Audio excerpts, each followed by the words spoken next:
UP समेत देश के 6 राज्यों में एसआईआर की डेडलाइन बढ़ी। यूपी में 31 दिसंबर तो गुजरात और तमिलनाडु में 23 दिसंबर आखिरी तारीख। मध्य प्रदेश, छत्तीसगढ़ और अंडमान निकोबार में 23 दिसंबर एसआईआर की लास्ट डेट। चुनाव आयोग ने पश्चिम बंगाल में एसआईआर की डेडलाइन नहीं बढ़ाई। यूपी के मुख्य चुनाव अधिकारी के मुताबिक राज्य में एसआईआर का काम 99% पूरा, लेकिन अभी भी करीब 2 करोड़ 91 लाख फॉर्म जमा होने बाकी। यूपी में ऑपरेशन टॉर्च जारी। 17 शहरों में वेरिफिकेशन ड्राइव। रात के अंधेरे में भी झुग्गी झोपड़ियों में रहने वालों के दस्तावेजों की जांच। मेरठ में घुसपैठियों की तलाश तेज। अब तक 6,500 संदिग्धों की पहचान। झुग्गी झोपड़ियों में रहने वालों के दस्तावेजों की पड़ताल। बांदा में दिन रात वेरिफिकेशन ड्राइव में जुटी पुलिस। झुग्गी झोपड़ियों के अलावा होटलों में ठहरे लोगों की भी पड़ताल। किराएदारों की भी जांच हो रही। घुसपैठियों के खिलाफ सरकार के अभियान पर डिंपल यादव के सवाल। कहा, 11 साल से सरकार क्या कर रही थी, अब घुसपैठियों को हटाने का ख्याल क्यों आया। राहुल गांधी का अमित शाह के भाषण पर पलटवार। कहा, गृह मंत्री ने मेरे किसी भी सवाल का जवाब नहीं दिया, मेरी चुनौती पर भी उन्होंने कुछ नहीं बोला। राहुल गांधी के कल सदन में बहुत नर्वस थे अमित शाह। घबराहट में उन्होंने आपत्तिजनक शब्द का इस्तेमाल किया। एसआईआर को लेकर सरकार दबाव में।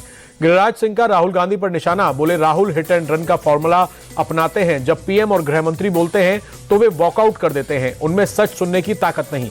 लोकसभा में अमित शाह के बयान पर शाहनवाज हुसैन बोले, शाह ने राहुल गांधी को जोरदार जवाब दिया। उनके बयान से पूरी कांग्रेस हताश और निराश। सदन से वॉकआउट पर बीजेपी सांसद रवि किशन ने विपक्ष को घेरा। कहा, जब जवाब नहीं दे पाते तो मैदान छोड़ देते हैं। बंगाल और यूपी की संभावित हार से छटपटाहट। अमित शाह के वोट चोरी वाले बयान पर कर्नाटक के डिप्टी सीएम डीके शिवकुमार बोले, उन्हें वोट चोरी की मूल जानकारी नहीं, उनका बयान पूरी तरह से गलत। अमित शाह के भाषण पर कांग्रेस का अटैक। प्रमोद तिवारी बोले, एसआईआर पर सटीक जवाब देने की जगह खोखलेपन का प्रदर्शन किया, उनका भाषण बहुत निराशाजनक रहा। केंद्रीय मंत्री प्रहलाद जोशी बोले, राहुल के पास कहने को कुछ भी नहीं, ना वो ठीक से स्टडी करते हैं, ना ही अपनी पार्टी के वरिष्ठ नेताओं की बात सुनते हैं। मुख्य सूचना आयुक्त और सूचना आयुक्तों की नियुक्ति को लेकर पीएम, गृह मंत्री और राहुल गांधी की बुधवार को हुई बैठक। सूत्रों के मुताबिक शॉर्टलिस्ट नामों पर राहुल गांधी ने असहमति जताई।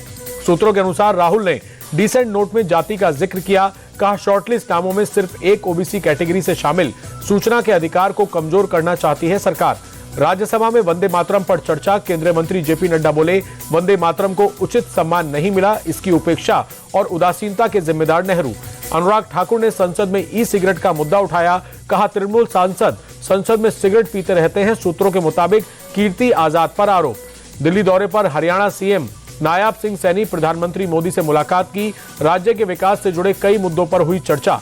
सेना पर विवादित बयान देने के 8 साल पुराने मामले में सपा नेता आजम खान को राहत। एमपी एमएलए स्पेशल कोर्ट ने केस से बरी किया। फिलहाल 2 पैन कार्ड मामले में अभी रामपुर जेल में ही रहेंगे आजम। आईएएस संतोष वर्मा का एक और विवादित बयान। हाईकोर्ट पर सीधी टिप्पणी की। कहा, एससी एसटी के बच्चों को सिविल जज नहीं बनने दे रहा हाईकोर्ट। इससे पहले ब्राह्मण बेटियों पर दिया था विवादित बयान। लैंड फॉर जॉब से जुड़े सीबीआई मामले में फैसला टला। अब 15 दिसंबर को फैसला सुनाएगा राउज एवेन्यू कोर्ट। लालू परिवार पर आरोप तय करने पर होगा फैसला। महाराष्ट्र बीजेपी अध्यक्ष रविंद्र चौहान ने दिल्ली में गृह मंत्री अमित शाह से मुलाकात की। आने वाले चुनाव और संगठनात्मक विषयों पर हुई चर्चा।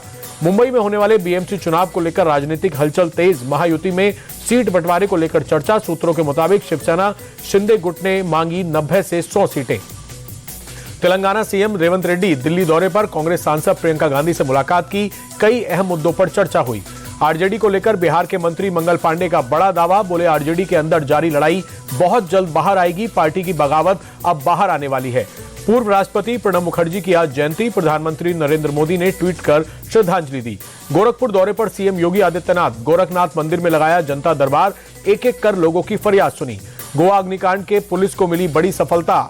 आरोपी लूथरा ब्रदर्स को हिरासत में लिया। जल्द भारत डिपोर्ट किया जाएगा। आरोपी सौरभ और गौरव को थाईलैंड में हिरासत में लिया गया। दोनों भाई नाइट क्लब अग्निकांड के मुख्य आरोपी हैं। गोवा नाइट क्लब अग्निकांड जांच में बड़ा खुलासा। आग लगने के बाद लूथरा ब्रदर्स ने थाईलैंड जाने का टिकट बुक किया। 6-7 दिसंबर की रात करीब 1:30 बजे टिकट कर दिल्ली से फुकेट भागे थे लूथरा बंधु। लूथरा ब्रदर्स के करीबी और बिजनेस पार्टनर अजय गुप्ता की गोवा कोर्ट में पेशी। अदालत ने 7 दिनों की पुलिस कस्टडी में भेजा। दिल्ली से हुई थी गिरफ्तारी। राजस्थान के हनुमानगढ़ में जबरदस्त बवाल। किसानों ने निर्माणाधीन एथेनॉल फैक्ट्री की दीवार गिराई। कई गाड़ियों में तोड़फोड़ और आगजनी। हनुमानगढ़ में किसानों और पुलिस के बीच हिंसक झड़प। उग्र भीड़ पर पुलिस का लाठीचार्ज। इलाके में भारी पुलिस फोर्स तैनात।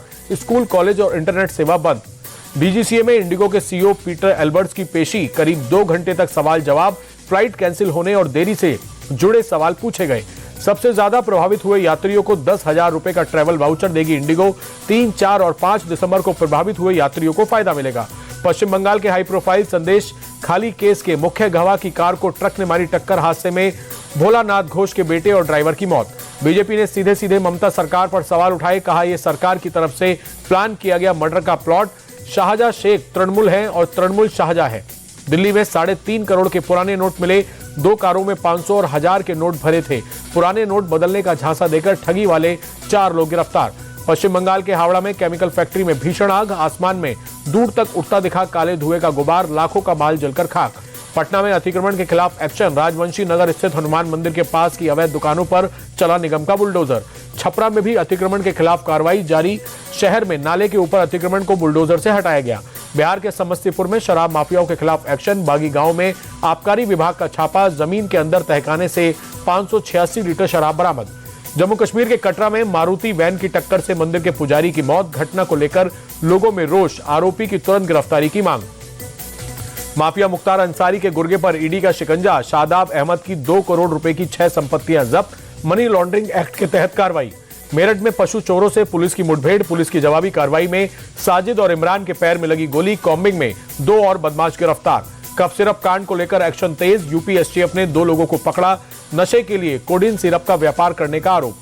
मथुरा में साइबर अपराध के खिलाफ बड़ी कार्रवाई। कई गांवों में छापेमारी के बाद 42 संदिग्धों को हिरासत में लिया गया। साइबर नेटवर्क को लेकर पूछताछ। नोएडा के डीएलएफ मॉल में यूपी का पहला और दिल्ली एनसीआर का दूसरा एप्पल स्टोर खुला। आईफोन के दीवानों की भीड़। स्टोर का महीने का किराया 45 लाख से भी ज्यादा।